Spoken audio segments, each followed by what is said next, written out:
evening, everybody. Good evening, good evening, good evening. Hold on 1 second. All right. How's everybody doing? Hi, hi, hi, hi. Listen, we're going to let some folks get in the building. I'm Roz McCarthy.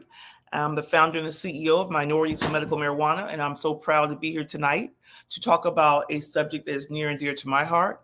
I have two incredible people that are friends of mine, that are supporters of this organization, but more importantly, they do some great work with patients. So I want to encourage folks to tag in, tap in. We're recording this, so we are going to have this that we can replay this back. This is an important conversation. My journey is as a mom of a sickle cell patient has been 25, 26 years in the making. And I just know that talking to families, talking to parents, talking to individuals who are patients of sickle cell is near and dear to my heart. So you don't want to hear from me. You want to hear from our guests. We're going to have a really great conversation tonight. I'm in Florida in the middle of a storm. So if we blank out on you, charge it to my head, not my heart. It just means that Hurricane Helene is really about to take off. All right. So first and foremost, I want to bring up my first guest, Dr. Joseph Rosado, the medical director for Minorities for Medical Marijuana, my friend, my colleague. Hey, Doc, how you doing? Can't hear you. I'm hunkering down and staying dry in the midst of Helene. Hunkering down. Yes, we're hunkering down. We are hunkered down here in Florida. We have Hurricane Helene who is coming. She's coming through, man. I can see it outside. It's been a rough day, so we're getting prepared. Thank you so much for being with us tonight, Dr. Rosado. And our next guest is Dr. Rashawn Hodge, a great friend of the organization of mine. This brother is just outstanding out of Atlanta, Georgia. Dr. Hodge, how are you, my brother? I'm doing great. Glad you got your comments ready. Yes. Let's have an awesome conversation and happy to be a part. Honored. Yes, we're happy to see you. And I like the red glasses, brother. You looking so fly. They I see orange you. I though. see. They orange. They Are they orange. orange? Okay, well, I Yeah. got on glasses, so I can't see. So your Yeah, I orange already is knowing. But thank my you. red is your orange. So I anyway, appreciate you. yes, of course, of Yeah. course, of course. So you know what? Let's get into a little bit about each, respectively, each of you. And if Dr. Rosado, if you can kind of talk a little bit about your practice, where you have been and the traction you've made in regards to bringing medical marijuana to patients in the state of Florida and beyond. Tell the folks a little bit about yourself. Sure. So my medical career started at the ripe young age of 16. I started out as certified nurse's aide, orderly at a assisted living facility nursing home. Then transferred over to be a transportation orderly in Florida, here in Central Florida, in a hospital here in Central Florida. Then became an EMT, then an EMT paramedic, then a cath lab technician, then went to chiropractic school, then went to medical school, then got an MBA in healthcare management. So everything I've done from the age of 16 to present has been in and around healthcare, from the ground level all the way up. Where I went to medical school was in the Dominican Republic, which is where I learned about the endocannabinoid system. Contrary to popular belief, which is the truth, however, most medical schools don't teach about the endocannabinoid system or cannabis at all. So in pharmacology class, we were talking about the endocannabinoid system in the toxicology section, where they talk about addiction and drug abuse, etc. And so for two sentences, they mentioned the endocannabinoid system, and then the rest of the time was talking about how deadly and bad cannabis was. I went home, studied, and read and instructed myself. That's my mom in the background. She's hunkering down in our lanai back here, getting lanterns and flashlights and batteries. So don't mind her. Anyway, It's okay. that We being can't see her. said, Your background is blurred, so you're good. I saw her freak me out a little bit, but then I remembered it's my mom. Anyway, so I learned about the endocannabinoid system while in medical school, but while in the Dominican Republic, I got to work with a lot of sickle cell anemia patients, sickle cell carriers, sickle cell anemia patients, and manage a lot of their issues and treating them the way we conventionally treat them. I knew there had to be a better way. And so coming back to Yeah. the United States, once we got into the medical cannabis industry and the space, and then having sickle cell anemia patients here in Florida that I manage to treat has been tremendous. And then being able to generate that knowledge and project it back to not only the medical school that I attended, my alma mater, but also all over the world. I've been to Fiji, Malaysia, Thailand, Colombia, Mexico, Costa Rica, have published 7 books on the topic of medical cannabis. And so that has allowed me and opened the door for me to explain to people how cannabis does work on the endocannabinoid system to address and support the symptoms associated with the sickle cell disease. Can Great we? work, bro. It's the awesome work. Awesome work. Dr. Hodge, same question. Tell everybody who doesn't know who you are in regards to you as a physician, your connection to medical patients in the state of Georgia, educating those sickle cell patients in particular about the use of, or the option of using cannabis as a support to their wellness and healing. And just talk about what you've done, like in your words and the things that have mattered the most to you. Um, Thank you. Well, I'm a board member of the Sickle Cell Foundation here in Georgia, and Georgia's pretty late to the medicinal cannabis scene. We're one of the most uh, strict. There's a rec way, there's a medical way, and there's a low THC way. So we picked the third way to pass our bill in 2016. Since 2016, I was one of the main physicians that was doing the recommendations specifically for the sickle cell population. There was 8 diseases I lobbied, and we now have 22 diseases that will qualify you for medicinal cannabis. I'm also a patient as well, so I understand their nerve pain. I broke my neck in 2012, left me with peripheral neuropathy, and it gave me the courage to help others because I was dealing with this terrible nerve pain where opioids, benzos, antidepressants didn't help at all. Um, Tolerance is a lot of addiction with benzos and opioids we're all aware of. And then I found medicinal cannabis in about 2014. I started using it. I understood the risk. I understood harm reduction, and Mm-hmm. the need for legal access. So we now have 3 grows here in Georgia, maybe 13 dispensaries, and it's starting to grow here. So Yeah, but that's a little bit it's about still me. it's still not enough, right? It's still No, not enough. no, it's No. oil only. We can't inhale. We only have a buccal or sublingual administration. Yeah. Hopefully, we can. We have a big listening tour starting middle of October, where patients and caregivers here in Georgia, there's about 11,000 of us, maybe 12,000 of us, can actually speak, and we have our legislation period between January and March, so Yeah. they'll get all our data. The legislators can change some laws, and hopefully we'll have some dry flower, vape options, gummies, Yeah. topicals. Just catch up with the rest of the world. Yep. It takes. Doc will tell you in Florida what it took for us to try to get.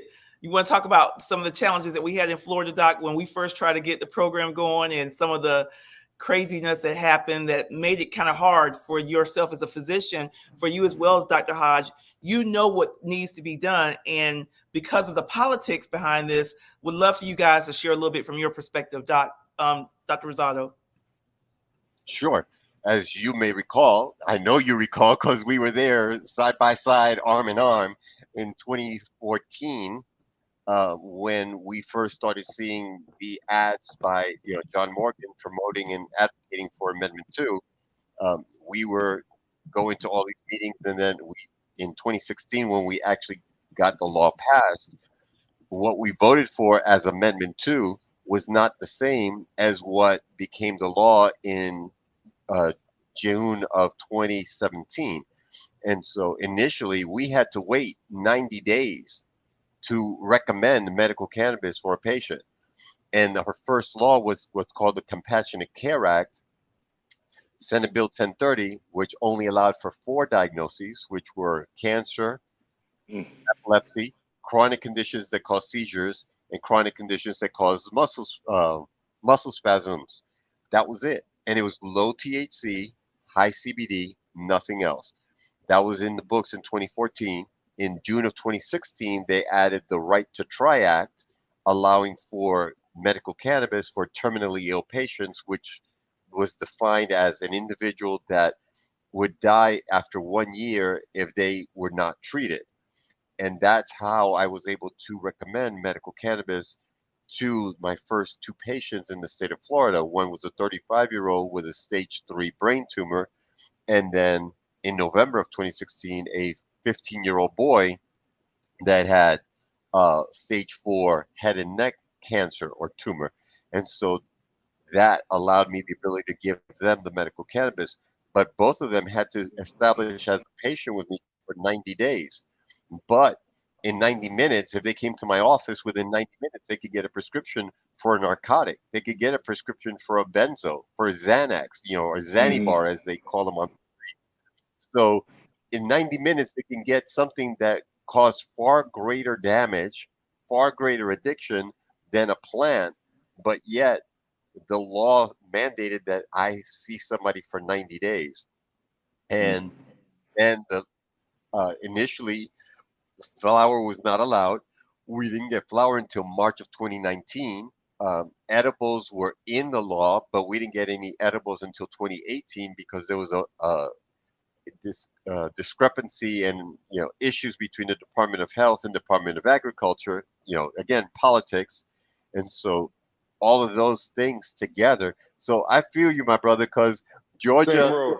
kind of learning from Florida, replicated the Yeah. issues we had in Florida, if not made it worse, because I've got some friends of mine, because when I went to chiropractic school, I went to school in Georgia, and I've got some very good friends there, and they all know that I'm in the cannabis space, and they'll reach out to me and they're like, "Hey, doc, can you hook me up? Can you help me find somebody to get me a card or whatever?" And I'll refer them to somebody, and then they'll call me up angry and cussing me out. I'm like, "What are you cussing me out for? I helped you get your card." And they're like, "Yeah, but I can't get no smokable." I'm like, "That's not my Yeah. fault. Yeah. I didn't write the law."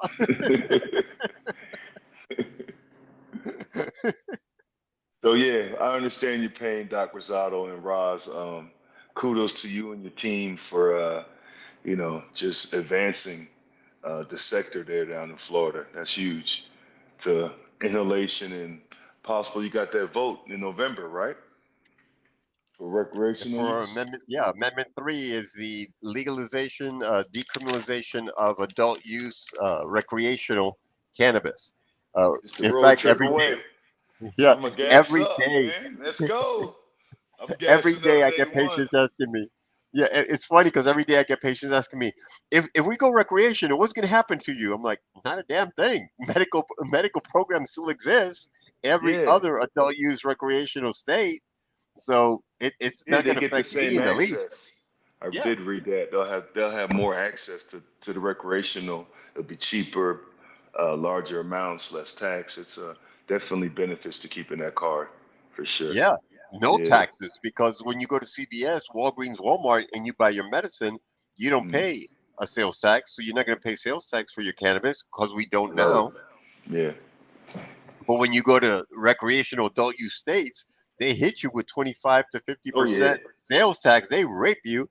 Plus, they Yeah. upcharge the medical product to an adult use recreational product. And then Connecticut and other states in the Northeast, they charge you a flower fee on top of it. So by the time it's all said and done, when you compare what you get here in Florida for $25, $30 in northeastern United States, they charge you an arm and a leg. You end up walking out with $7,500.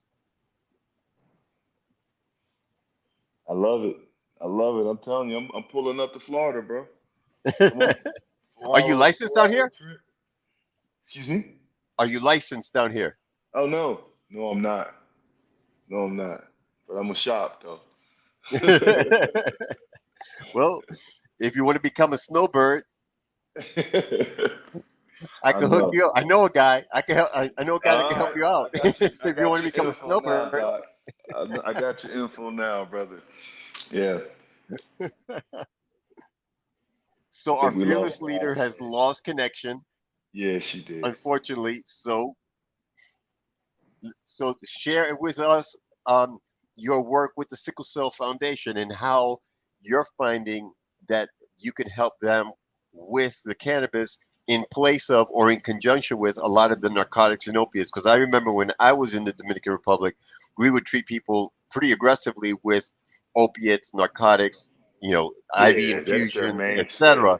So Yeah, yeah, go over the mainstay traditional conventional treatment yeah. and how It's you are managing your patients. okay. Great one. Well, the mainstay. I think most of our listeners are or patients or caregivers of sickle cell, and September is Awareness Month. But the mainstay treatment is morphine, is opiates, and the first crisis can be 4 months of age, 3 months of age. So I had patients 5 months, a year and a half, as long as mom and dad agreed, and sometimes it was just mom, sometimes it was just dad. But we go over the benefits and risk, and most patients were getting the card. I was doing so many recommendations, especially for the sickle cell population, that CHOA, which is our flagship pediatric hospital here in Georgia, they were referring me all their pediatric patients. So the bright minds that once I knew I had the leaders of the pediatric world behind me, um, shortly after that, the veterans were coming for PTSD, for chronic pain. Again, referrals from the VA because the VA doctors, because of the Schedule One drug, weren't Hmm. weren't handling that. Man, I would help. Sometimes my sickle cell patients would forget their card. I bring their oil into the hospital. Here you go. Take your oil. You don't gotta hide it. You don't gotta do this. It's legal. Um, in the beginning, like we just got legal access. So since 2016 until about 7 years of legal politics, but the Hmm. patients here in Georgia, we suffered because there were no retail, there were no dispensaries open. That in turn, they needed a trusted source for medication. So, the few physicians that were doing it, we didn't just have to do the recommendations, we had to source the product. We had to make sure to the best of our ability that this thing's lab tested, that tested for viruses, fungus, bacteria, For real? um, making sure the chemotype can help them, making sure the chemotype or the chemovar was consistent. Because if you find something that helped them in June, we're about to be in October. Can you still source that same Hmm. product? Yeah, it's a plant. Difficult. It's not made in the lab. Difficult. But that's what I've done in the beginning. So I come from a family that history is kind to the bold, and these are things you just got to get done because it did help me, and in turn, I just felt, I guess, just passion. Doc, same with you, you know. It's and selfishly helping others helps my chronic pain. I forget about it a little less. It helps my mood. So it's a win-win. The patients win. I'm a physician, but I'm also a patient. So when I see someone's quality of life improve, take off.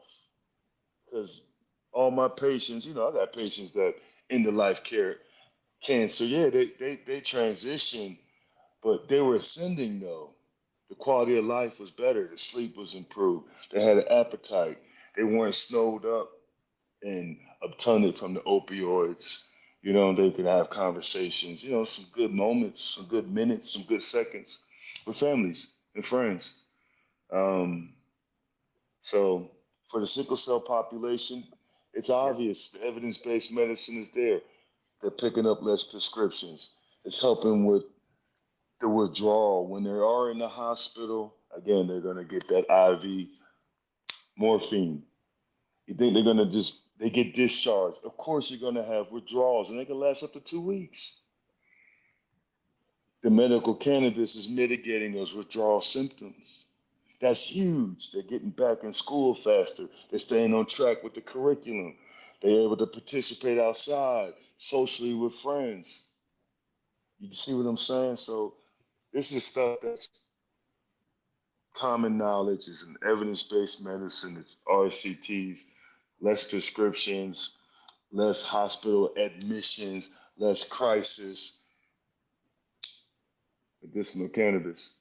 So, I'm with you, Doc.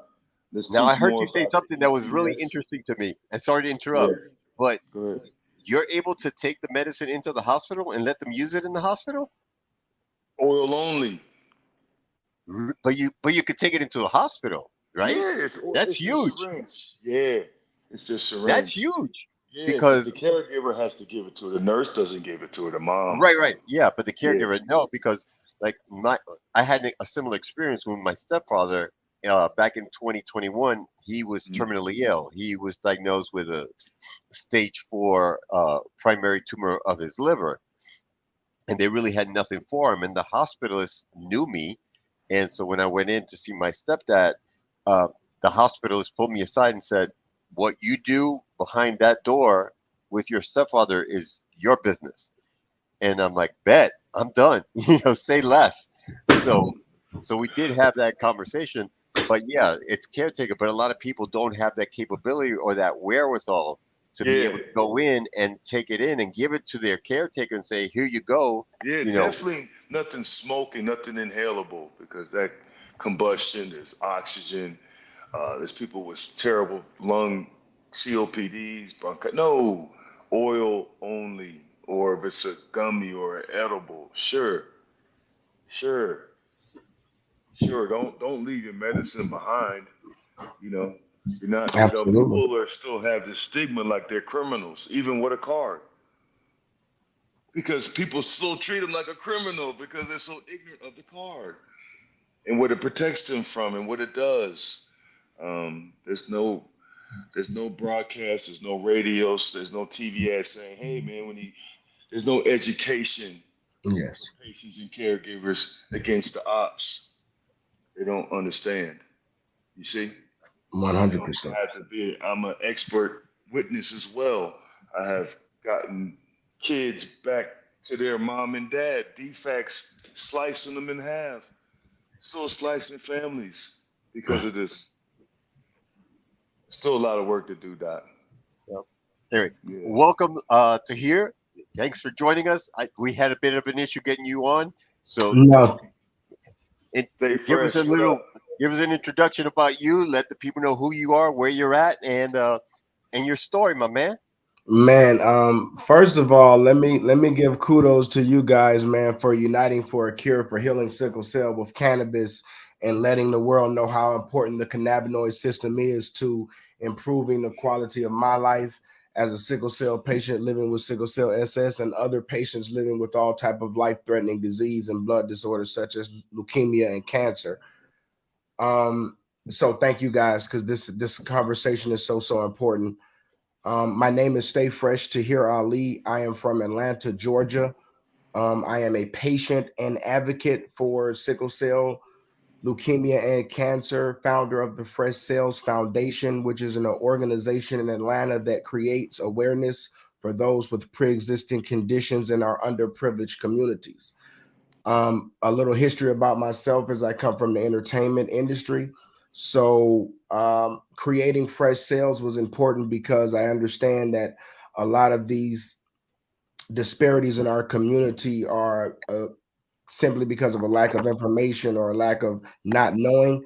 So at Fresh Sales, we are in a specific spot where philanthropy, healthcare, and entertainment intersect. So if you bring those ears, then you got those eyes, and if you got those eyes, then you got the hearts.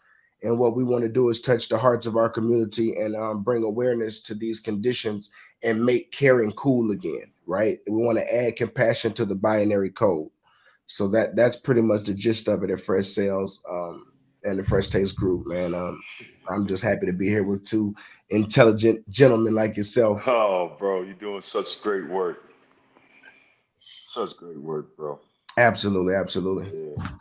And to hear our producer is requesting that you share your contact information, your website with the folk. You know, Yes, absolutely. Let me put it in right now. My Instagram is Stay Fresh ATL on social media on all platforms. You can follow us as well with the hashtag Fresh Sales, not jail sales, but blood sales. We're talking CELLS, yes. FRESSELLS, right?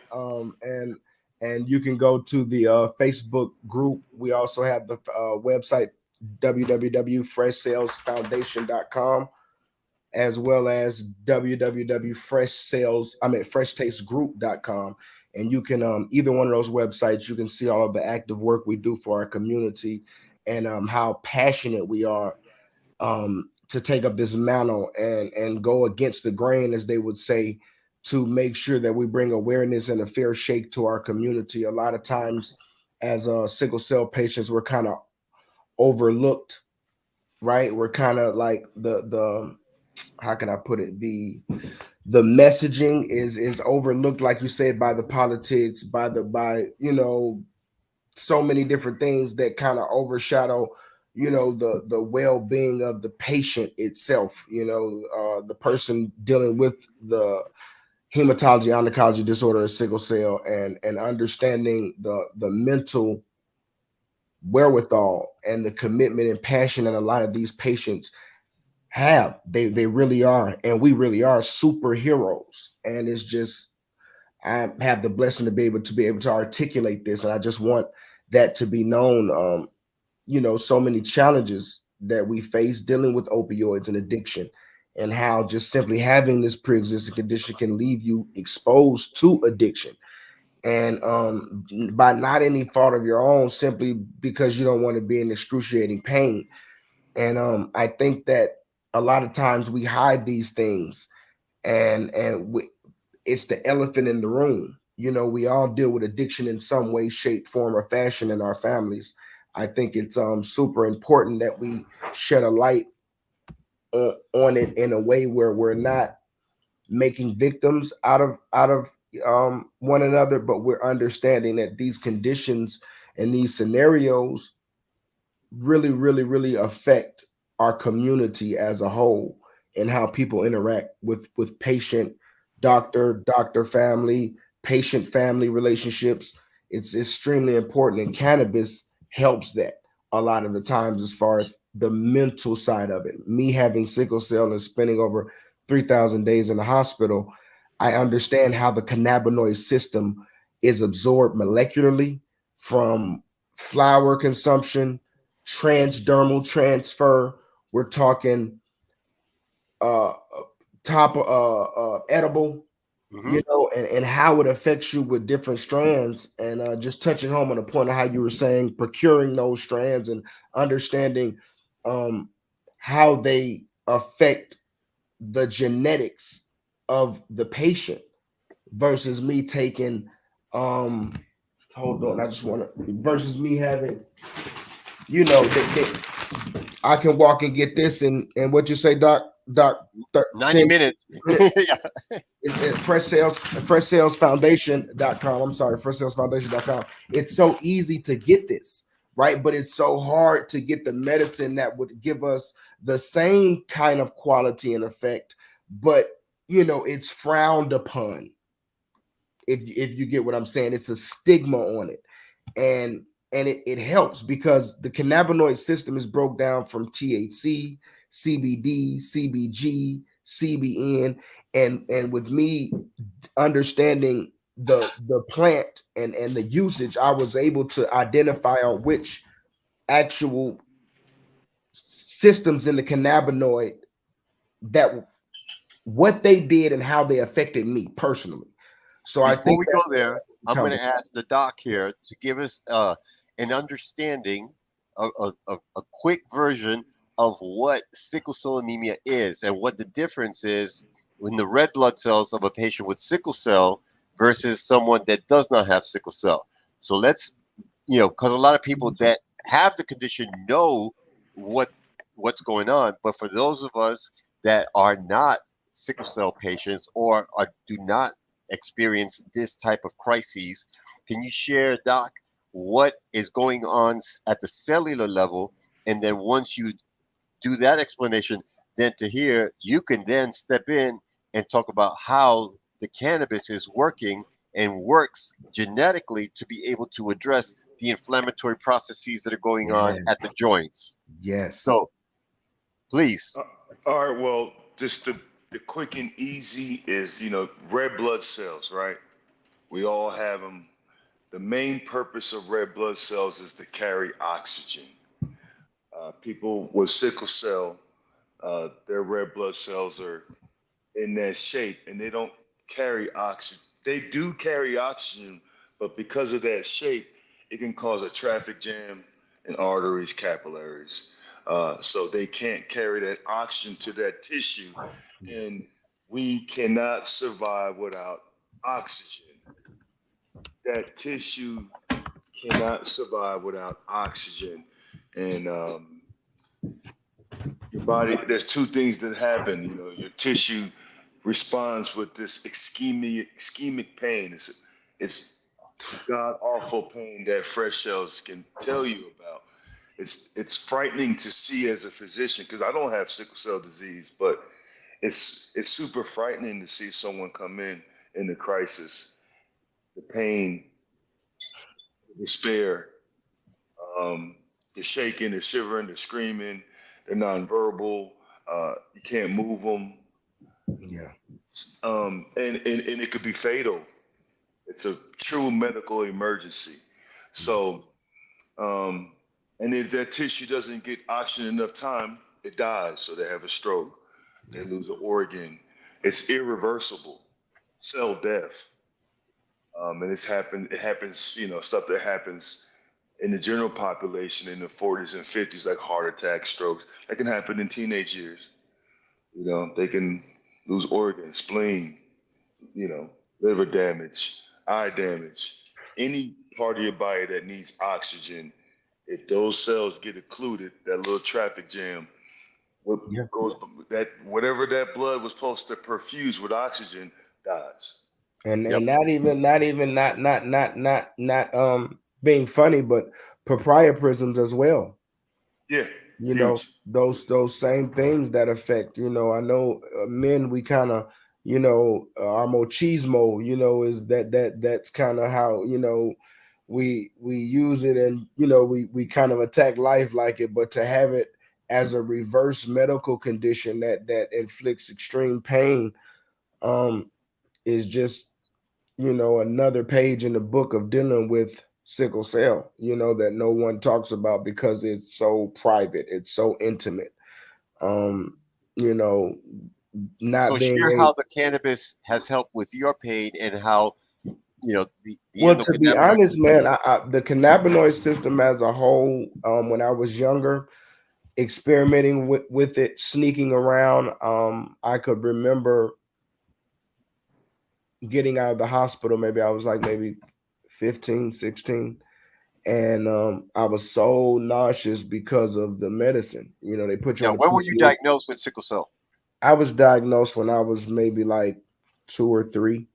Okay. Yeah, 2 or 3. And So now you're talking 13 years later. You've been dealing with this disease now yeah, for 13 dealing with the years, pain. Yep. dealing with the pain. They're giving you medication that makes you constipated, that Super constipated. because that's what Well, narcotics do. They make you they slow constipated, your so you whole can't move. intestinal tract down. Um, Right. quick question: did they or have they had to remove any organs? Because I remember when I was in the Dominican Republic, we used to do a lot of removals of spleens because that's where red blood cells go to die. So we Yep. would take out a lot of spleens. We would take out a lot of gallbladders because, as the doc explained, we would get a lot of ischemia, tissue death, cell death. So, do you have all your organs, or did you have to have some of your organs removed? I had fortunately I had a mother that was took a holistic approach as well to my health care, and she was very adamant on not having anything took out of me if it wasn't necessary to do so. So I was able to dodge, if you would say, the surgery part of it. But dealing with sickle cell, it's not just organs, it's AVN, it's advanced vascular necrosis, it's bone, it's all type of different things. I'm sorry, my cat wants to get it. But it's all type of different physical ailments that affected my journey. But most importantly, me recalling dealing with cannabis, just specifically, like um when I was about 13 or 14, I was in the studio and I was super nauseous, you know, nauseous, like, seriously younger. And one of the producers had allowed me to participate in a joint.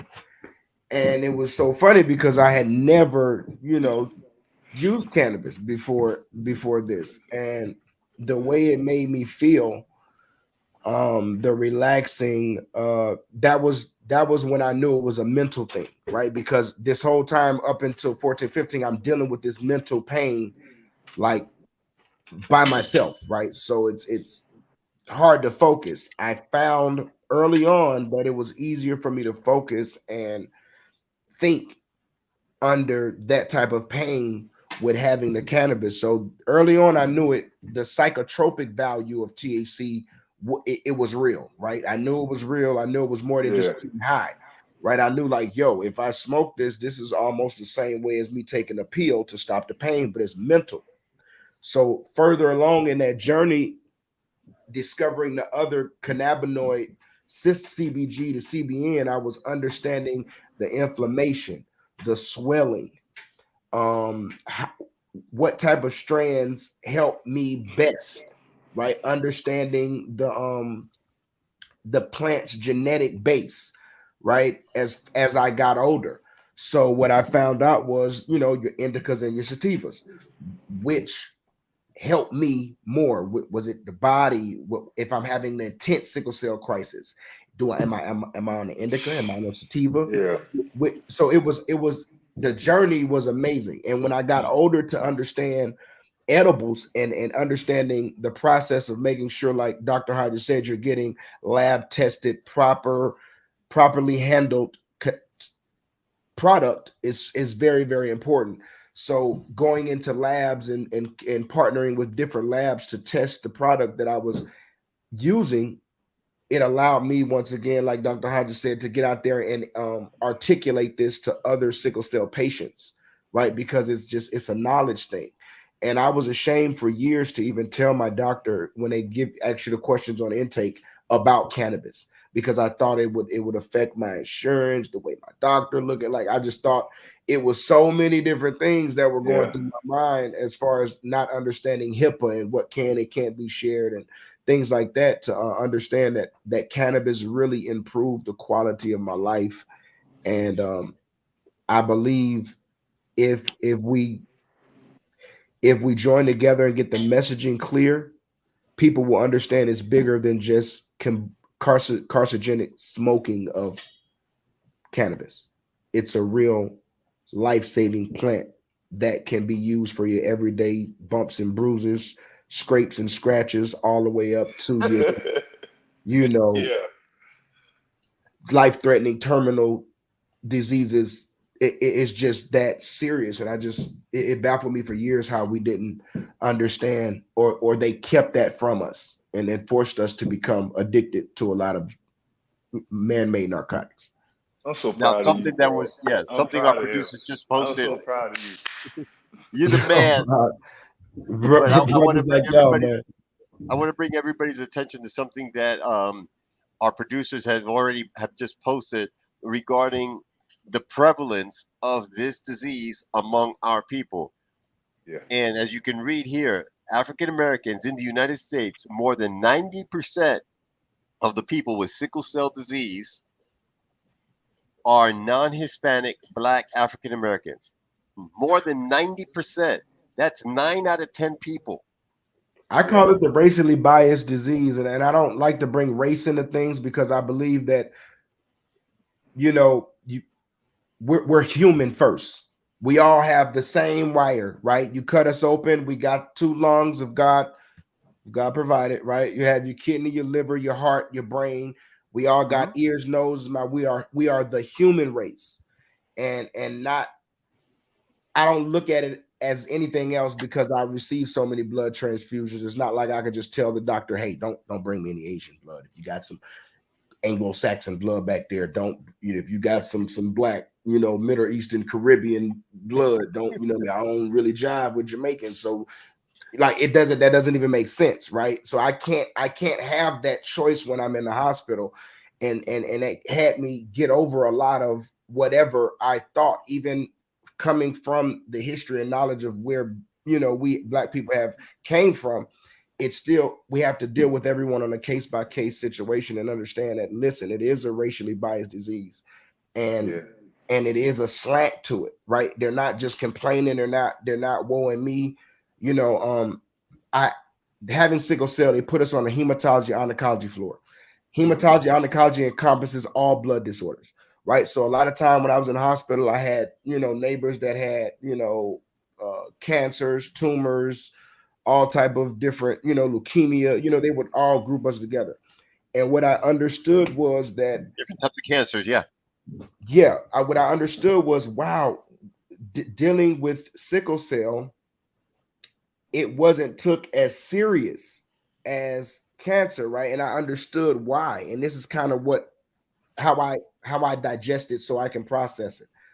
Having cancer is a horrible thing, right? It's either by genetic disposal or predisposed to your environment, right? You either get it and you die, or you get it and you recover, right? It's Sickle cell is a another monster in its own, because when you get this, there is no cure for it. It's hereditary. So you're locked in to a proverbial nightmare, groundhog day, Hmm. for the rest of your life. And it's on repeat over and over again. And in society, you have to compete at a certain level, and that comes with a certain amount of stress on an average person, such as yourself, doctor, such as Dr. Rashawn. It comes with just being a human, right? Then being in society, then dealing with this disease that is invisible to the eye, because we necessarily don't believe emergency until we see blood or see you laid out. You know what I mean? We don't really calculate it as emergency. So it's like, it's so biased in that way, where we get all the negative contributions of the, oh, he just wants some dope, or he wants right? We get all of that times 10, and the pain. Yeah, drug seeker. You get the label of drug seeker. Yeah. There you go. I don't get the, oh my God, yes, cancer, yes, rectal cancer. Yeah. Like, we don't get the same, it's not the same expression. And I Yeah. think we have to shed light on that That's sad. expression and that frame of Yeah. reference, Yeah. right? Because that's how a lot of us become drug users and abusers, right? You're begging for help. You don't look like you need help, so they're gonna overlook you. Then when you're overlooked, now you're self medicating. Now you might go out. Now you're on heroin for real. Now Yeah. and then we're not talking about how the disease forces a lot of patients to become drug dealers, Now, in right? your experience, yeah, in your personal experience with the disease and in your work with the masses that have this disease, what Yes. what chemovars, or what most people call strains, have you found to be beneficial for those that are suffering? You've mentioned some of the phytocannabinoids, the Yeah. CBD, the CBG, the CBN, the THC, but do you know of any chemovars specifically that you gravitated to that helped with the pain, helped with the depression, help with the anxiety, I help would with the have to And inflammation? say be- personally before he myself. answers that, can I say one thing? Yeah, sure. Go ahead, Doc. Okay, because he's doing a great job. To hear you are the man, because I had to do the same thing, bro. When I broke my neck, um, I had to like learn on my own, and I eventually got my master's in cannabis at the University of Maryland in science and therapy, so I can better help patients. Yes. But I had to, in my journey of learning, like you have been doing, and educating, everyone needs to know his experience with cannabis is his own experience. It's unique because just like Like your a fingerprint. fingerprint, the ECS is different for everybody. So I want to be careful when you say what helps him because people might run to it, And you it not know, be the same and thing. and you're not going to get the same response, or you're going to have an adverse response. It says it calms you down. They're getting anxious.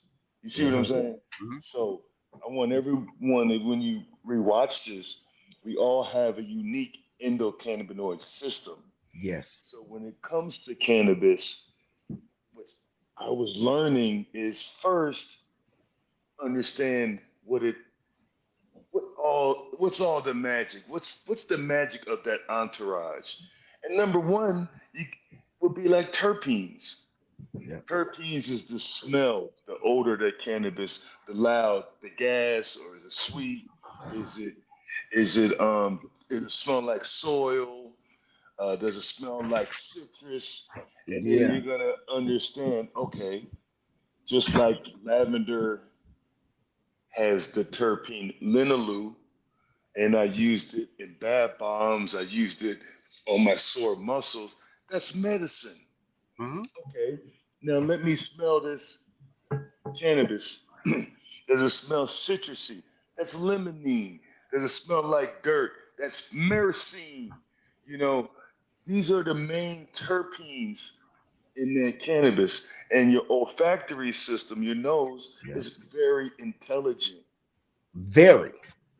Okay, now you're starting to understand, okay, what are some of these chemobars that can help me? Especially Hmm. if your nose likes it. If it smells great to you, hell yeah. Don't buy a half A an ounce picture. of it. You might want to buy a 3-5 of it because we still got to figure out if the chemotype, the CBD, Exactly. THC ratio. Yes. A lot of patients want to run to products that have this high THC ratio. Well, they don't even need that.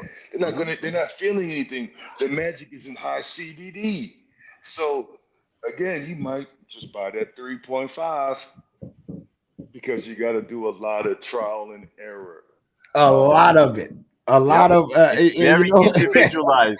and it's It's a truly and you got to individualized medicine. do a lot of trial and error of different delivery methods. yes. Some people, when you take an edible, it's going to hit your liver, and it's a total different experience because your liver is going to put this hydroxyl group on the tail of that THC, and it's going to stick to your receptors with a higher affinity. Some Talk to people are him, going to wake Hod. up in the Talk to morning him. like feeling great, and some people are going to wake up the next morning still high.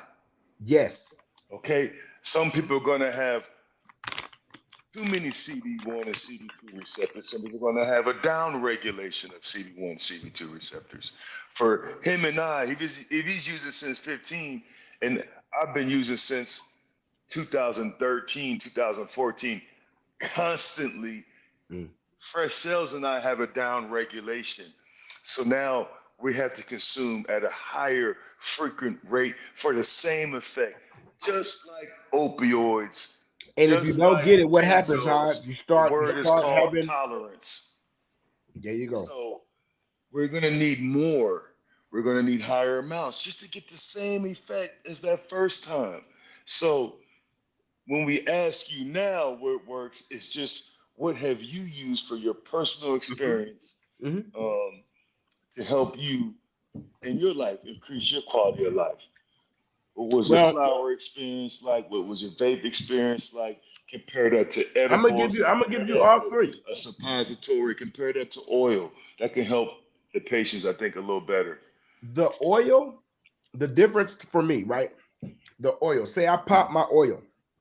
This would be the equivalent to my makeup THC 18%, 23% CBG, rest is CBN, I believe, in the honey pack, right? I pop this, instant relief for me. Okay. I would compare the oil as a rapid release or a IR pill for the same effect that oxycodone IR 15 instant relief versus a 30 milligram morphine Extended release. ER ER. extended release. So the oils rapidly get me where I need to go. If I'm not feeling well, if I'm aching, if my leg is hurting, if I'm feeling so anxious where I'm about to jump out my skin, and because I'm dealing with the pain and I need to just center myself, the oil is always great. If I am going out of town and I know I'm flying and I know I'm going to be in a pressurized cabin, I make sure I take my topical, my transdermal transfer CBN oil. I take it at about 1,000 mgs. I make sure I rub it on my knees, my ankles, wherever the pain is. I usually wrap that with a wrap. Make sure I get full absorption. Keeps my joints from hurting, right? Because I have this pain area, and most sickle cell patients can understand that it's these pain zones that we have in our body that we kind of are trying to always maintenance. So I'm trying to get the delivery system on that correct where I can get it inside of the patches, and we're working on that now. But for now, it's just topical application. I think a lot of people overlook transdermal transfer, but if you've ever had a fentanyl patch, then you understand what I'm talking about. Like it's rapid though. I wouldn't say as rapid as ingesting it through your mouth, right? Having the oil directly inserted into your tongue or under your tongue to be absorbed that rapid. And lastly, right, because a lot of people jump into the flower first, but as far as vaping, I never really got into the vaping part of it. What I got into was the crumble and shatter. I found Concentrates. the So you concentrate could was dab. Yeah. way better dabbing for me, using the dab for me once again. But bro, you dab, that's vaping. That's Yeah, inhalation. So you yeah, are a it's inhalation. fan It's all of vaping. carcinogens. You're right. So let's You are a not dance fan No. around. of We vaping. always on a razor blade, right? Let's keep it You 100 are a fan of vaping, and vaping is safer than smoke. for Okay. sure, Yep. for sure. All day, So every day. I got into that. Of course, I love my flower. I have a specific strain that I use and that I believe that I stand by that works specifically well balanced for me. That doesn't take me too far away mentally and have you zooted where you can't really function, but as well as not just smoking and not getting the benefits of the pain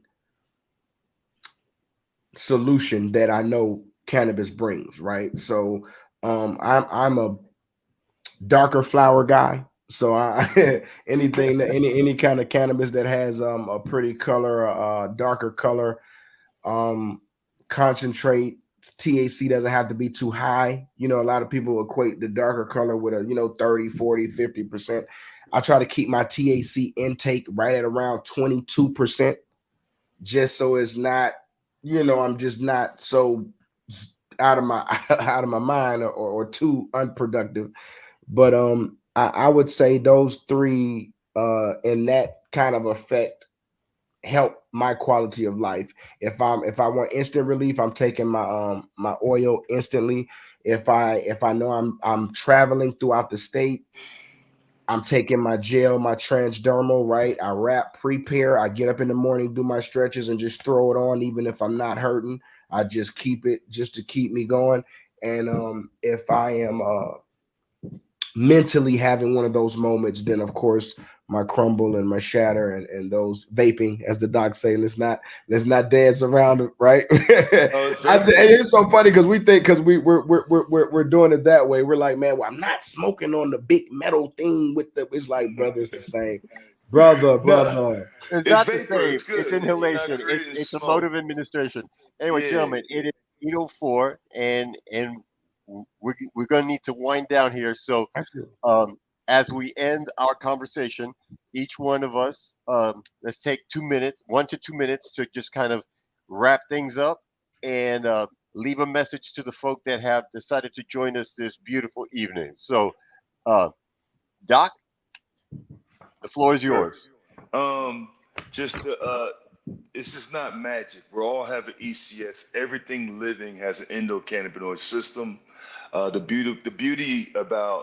beautiful thing about when fresh inhales, the ECS is activated, but there's cross receptor talk. We just found that out a couple years ago. And it's a beautiful phenomenon because a lot of people, when we inhale or use cannabis, we get in a better mood. We now know that cannabis is not going to just wake up your ECS system. It's going to knock on the door of your serotonin receptors, right? Your serotonin receptors is is what we write antidepressants for as physicians, hoping that medication can upregulate your serotonin and dopamine receptors. It also knocks on the door or your TRPV1, TRPV2, PV3, TRPV4 receptors, which regulates pain, which regulates inflammation, which regulates fever. It also knocks on the door of your natural endogenous opioid receptors. That's why, again, it helps reduce your pain, it helps reduce your anxiety because you're going to now have more natural opioids in your bloodstream because you hit that joint. It's also going to knock on the door of your PPAR receptors, PPAR1, PPAR2, 3, and 4, which again helps regulate pain, helps regulate digestion. That's why some people, we use it for Crohn's, ulcerative colitis. It helps with those. So cross receptor talk, endocannabinoid system, and make sure your products are lab tested. It's been a great talk. Fresh. Man, that was that. Hey, Doc. That's why he's got a master's, man. That's what you had me here for, baby. That's what he's here for. Yeah. Listen, I okay, said it he'll from the have some front, not the doctors in back, there that don't believe in cannabis paying attention, okay?